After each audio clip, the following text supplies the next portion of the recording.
एक मार्मिक कहानी। छोटी सी आस।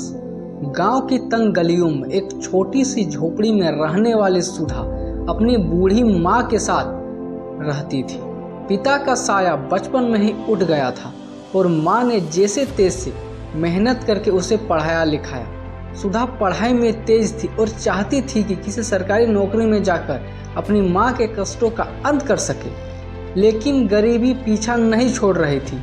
पढ़ाई के साथ साथ उसे दूसरों के घरों में काम भी करना पड़ता था। माँ की आंखों में सपना था कि एक दिन उनकी बेटी बड़े अफसरों की तरह कुर्सी पर बैठेगी, लेकिन हालातों की शक्ति उसे हर दिन तोड़ने का प्रयास कर रही थी। सुधा ने दिन रात मेहनत की और आखिरकार एक सरकारी परीक्षा में उत्तीर्ण हो गई। जब नियुक्ति पत्र आया तो माँ की आंखों से आंसू बहने लगे, खुशी के और गर्व के आंसू।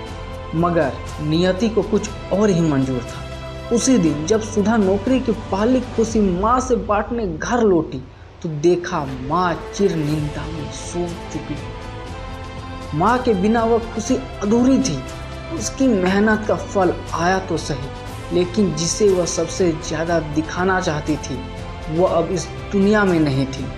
माँ का सपना पूरा हुआ, पर माँ उसे देखने के लिए नहीं थी। यह कहानी बताती है कि जीवन में संघर्ष जरूरी है, पर कभी कभी मंजिल तक पहुंचते पहुंचते हमारे अपने पीछे छूट जाते हैं।